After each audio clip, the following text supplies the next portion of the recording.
I'm wearing a fairy tale t-shirt while I'm going to talk about My Hero and Encanto. So, I don't know, this is just kind of a slapdash thing.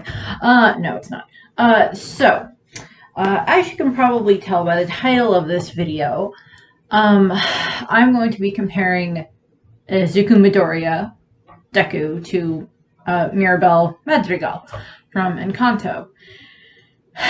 And this kind of just came out of the fact of, like, I'm sitting there looking over stuff for Encanto and for, a bunch of stuff for My Hero, and I'm like, well, Izuku is a part of this whole world where, this futuristic version of the world where, 80% of the people have powers, and he's one of the 20% that doesn't, and he goes through this whole thing, and then he does get this power, and now he's just learning how to control it and everything. And Mirabel is this girl who grows up in this family where everybody that is, her mother, her aunt, her uncle that she, hasn't met in a long time, her, all of her cousins, all have powers, all have gifts. And she grows up in this world where that's the case, where everybody in town, knows, the story of, her family and everything. And she's the one that doesn't have a gift. Her father and her, her uncle don't have gifts, but they married into the family. And, she grows up in that concept, and I'm just like, I just kind of wanted to do a video where I do some comparisons between, Izuku and Mirabel. Some of this might be a little bit of a stretch, but I just wanted to do it. Because I love both Izuku and Mirabel. So, obviously, in regards to Izuku, if you're someone who watches my Disney videos but doesn't watch the anime videos, Izuku Midoriya is a character from a manga and anime series called My Hero Academia, where, as I said, 80% of the population of the world have gifts that are called quirks, and they range from small things like his mother can, move small items within a range of her, telepathically, or not telepathically, telekinetically, she, move things. And, other people have, the power to, create, fire and ice and, morph into a dragon and all this other stuff. Give or take what their quirk is. And Izuku is this boy who, when he's about 4 years old, he finds out that he is quirkless. And that's an extremely devastating day in his life. He finds out that he is one of the 20% of the population that will not have a quirk because of some weird test that they can do on you that is just like, oh, you don't have this, so you're not going to have a quirk. And I'm just like, that's stupid. And he spends the next, 9 years of his life, being picked on, being bullied, 9-10 years of his life being picked on and bullied and tormented and everything by someone who was his best friend when they were when they were kids, and now just does nothing but torment him. And, the whole school that he goes to in middle school basically does the same thing, including kind of the teachers. And, which, by the way, horrible teachers. And, he goes through all of that, and then he ends up meeting his idol, this character named All Might, that is, the #1 hero in the world, because there are, pro heroes in this world. So kind of like if the X-Men were actually, if the world was flipped and the X-Men had the majority of the population, and, then, the mutants were the majority of the population, and then the X-Men themselves were, these amazing heroes and everything. So kind of like Marvel in that case. If you want a good reference for this, just go read House of M in Marvel. It gives you a very good idea of how this world would be designed. Yeah.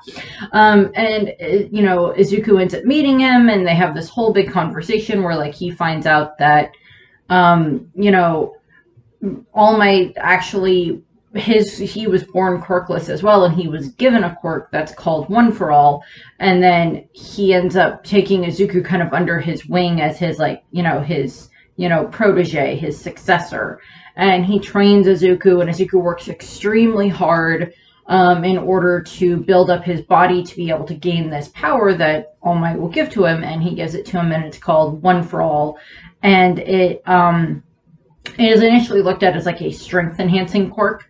And so he can stockpile strength and then use it.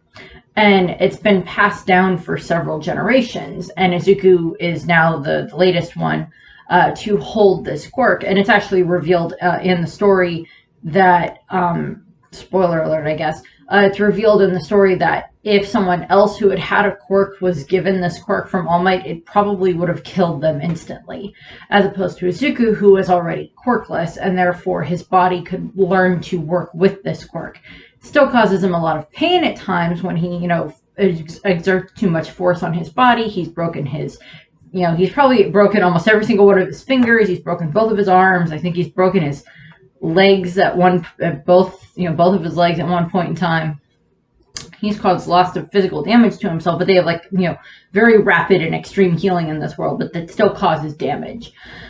And so he goes through all of that, and he goes to the school where he's learning how to use his quirk and training alongside other heroes, including his former best friend turned bully, who is now kind of also his best friend again, somewhat rival type thing. Well, definitely rival, kind of coming back to being friends. And Izuku just trains and trains and trains with all these other students and everything, and sees all these heroes. And at the current time that I'm recording this, there's this big kind of possibly final battle going on between the quote unquote forces of good of the heroes and the forces of evil of the villains, because if there's heroes, there's villains in this world, of course. Yeah. And so we go through all of that. And so it's him learning how to control his power. And now for those of you who watch my anime videos but don't pay any attention to my Disney videos, here's a brief summary of Encanto. Encanto is about this family called the Madrigals that live within this little Encanto kind of valley protected place along with their village. And the family themselves, the grandmother has this candle, a very beautiful candle, that created this house. When they were leaving the home that they'd been in, the movie takes place in Colombia, supposedly around about 1950, but we have a flashback that seems to take place just after 1900 or so, just after the turn of the century. And what happens is, Mirabel's grandmother, her abuela, Alma, lost her husband. He sacrificed himself to allow everybody else to, get further into safety. And then they're blessed with this candle that then blesses subsequently the generations of their family with these gifts. They had 3 children, and each one of them got a gift. The oldest is Mirabel's mother, Julieta, and she has the power to heal you with food. And then her aunt, Pepe, has the ability to control the weather, so Storm from X-Men. Don't know if she can do it as quite the same scale as Storm, but she can still do that pretty well. And then her uncle Bruno, the youngest, I believe, was given the power of prophecy, so he can see the future. And then her mother and her aunt got married to her father, Augustin, and her uncle Phyllis. Sorry. And then her mother had, Mirabel's mother. Mirabel has 2 older sisters. Her oldest sister, Isabella, who has the power to grow plants, and the middle sister, Luisa, who has, she has extreme strength and endurance. So she's extremely, extremely strong. And then Mirabel's cousins, her older cousin, Dolores, who is just a little bit younger than Isabel, has the power of a super hearing, so she can hear things extremely far away and extremely close and everything, and pick out different details and everything. And then her cousin Camilo, who has the power to shapeshift. He can shift into, different people in the village for the most part. I'm assuming he has to have seen the person, maybe not in person, but seen a picture of them in order to shapeshift into them. But I don't know. I don't know if we ever get a hard limit on his power for that. And then the movie starts on the day where it is supposed to be Mirabel's younger cousin, Antonio, his 5th birthday, and he's going to get his gift. And the last one who was supposed to get a gift was Mirabel, and she did not. And that was about 10 years ago. And she goes through the whole movie. Her younger cousin does get a gift. He gets the ability to speak, to communicate with animals. So he's able to, talk with all these different animals, which freaking awesome power. And And so it's, the whole family is very used to these gifts and everything. And they start like, and they like help their village and everything. And part of the movie is the grandmother has put so much pressure on the family itself that in regards to their gifts and putting as much worth into their gifts as opposed to putting their worth into like who they are as people. She still loves them, and it's not like she's like abusive, but it's just kind of, as Disney has been going down lately, more of the generational trauma as opposed to there's an actual villain in this story. And Mirabel spends the movie trying to, she's very lamenting of the fact that she does not have a gift, but she's going to do as much as she can to help her family, even though she does not have a gift. And she isn't the one that's, in the end, kind of the one that like saves the miracle, that, is able to help her grandmother move on from her grieving for her husband, which I don't blame the grandma for,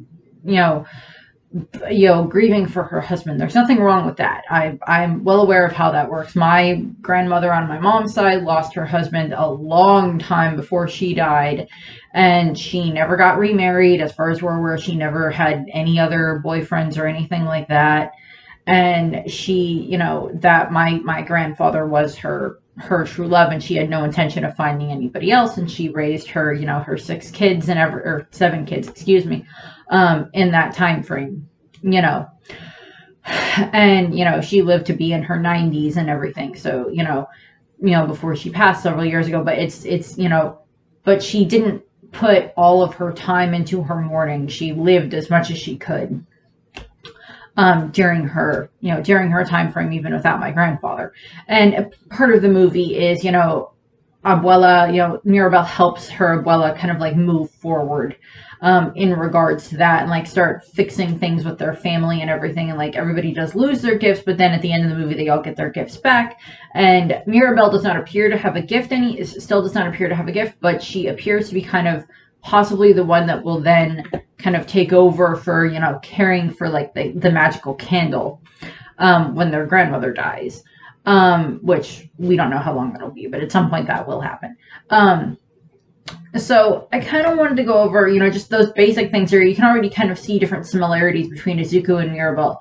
Izuku is about 4 years old when he finds out he's, quirkless. Mirabel ends up being 5 years old when she, doesn't get her door on her birthday that will symbolize her power and everything, and so we see all of that. And then, both of them, Izuku, even though he grows up in this world where he's, beat down basically daily by society in regards to like, oh no, well you don't have a quirk, therefore you can't be a hero. He goes through a whole lot of that, and he still focuses as much as he can on learning about heroes. He has like these notebooks that are filled with like notes about different heroes and different quirks that he's seen over the years, different observations that he's done about, just like watching different hero fights and everything like that.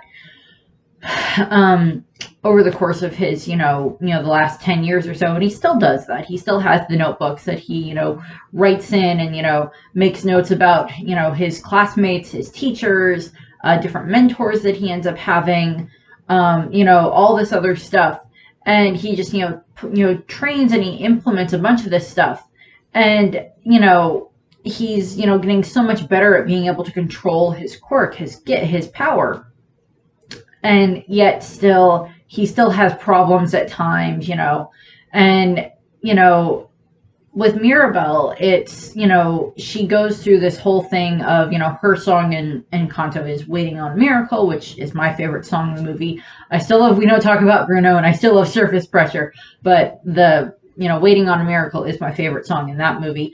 But she goes through, she's very, as I said, she laments of the fact that she does not have any of these gifts. She can't grow plants. She can't lift heavy things. She can't hear extremely far. She can't control the weather. She can't, heal with food.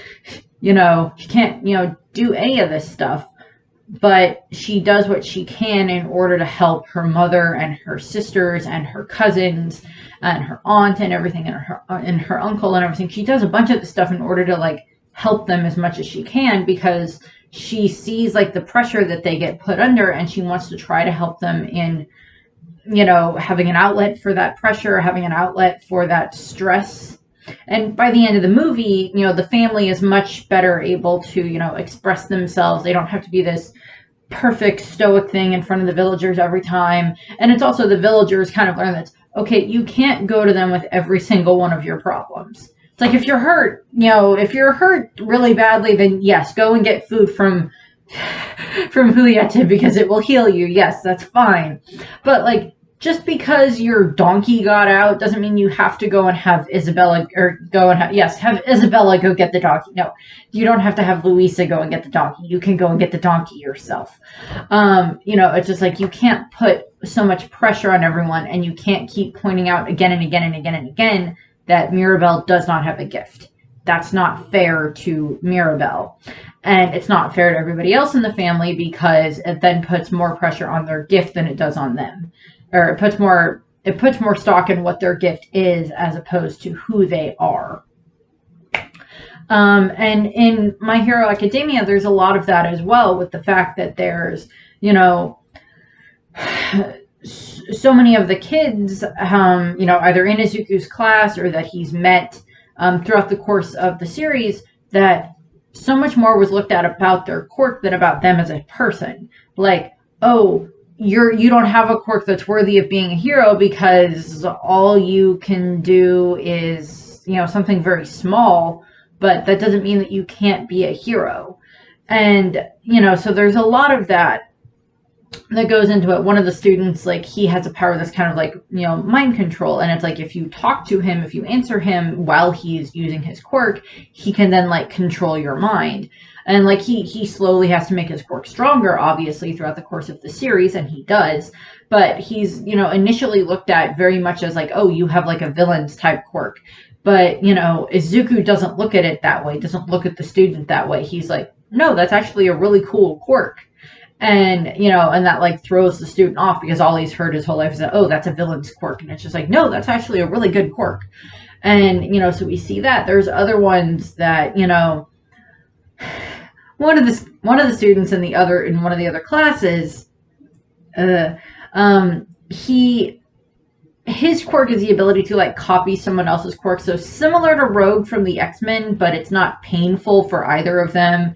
And, like, Rogue doesn't, like, and, like, the student Monoma, he does not keep their quirk permanently. It lasts for, like, I think it's like 5-minute time limit or something like that he can hold on to the quirk, maybe a bit longer as he trains. But he's, like, he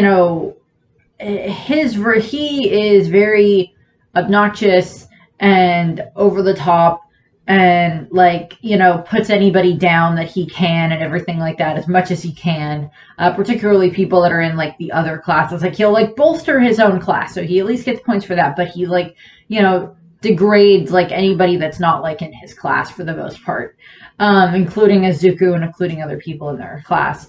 And, he gets his comeuppance at times, but, he's actually proved to be rather useful during this last fight, which I'm like, yes, he is, but let's just not let that go to his head, okay? Let's not have that go to his head. That would be bad.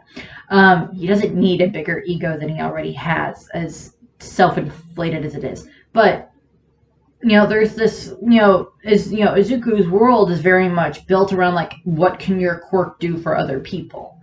And Mirabel's town was kind of, well, we put a whole lot of pressure on, like, this, on the Madrigals, on this family, and I mean, like, they're happy to help the people in their town. It's not that, it's not that the heroes or the other people that have really good quirks, like healing quirks or different things like that, that maybe they're not heroes, but maybe they work in, the police forces, or they work, like, in hospitals and other, healthcare, or, like, they do all this other stuff where they can use their quirks to the best of their ability. And in some cases, like, their quirk may have nothing to do with their job. Like, oh, I have a quirk that allows me to, cook extremely good food, but I just want to go be a lawyer.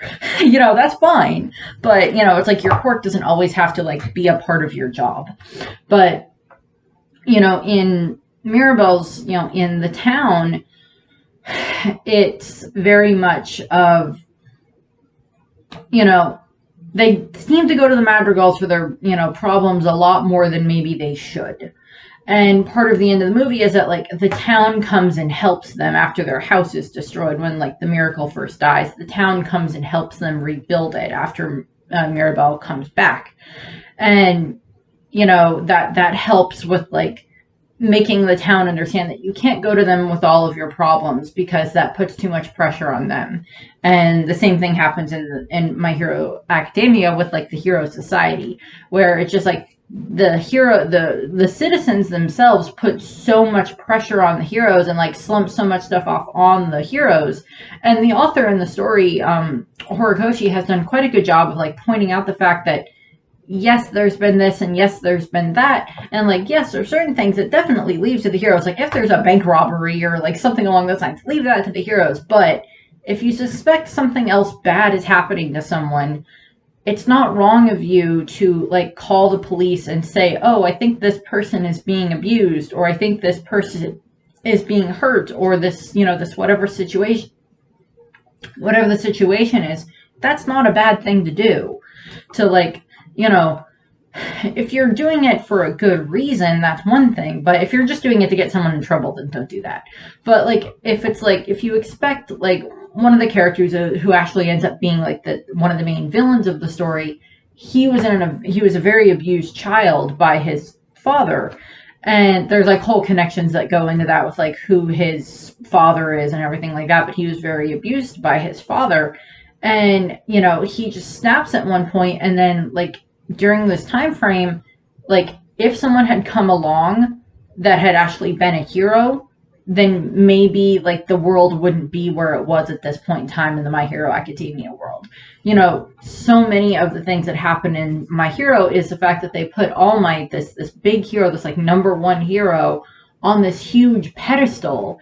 And the second it comes down because he can't use his quirk anymore, society kind of starts to crumble because they put so much pressure on him that by the time he's no longer able to do that job, there's so much pressure on these other heroes that unfortunately some of them, well, they don't snap, but like they lose their faith in being heroes after there's like this first big war where they see a bunch of their friends die.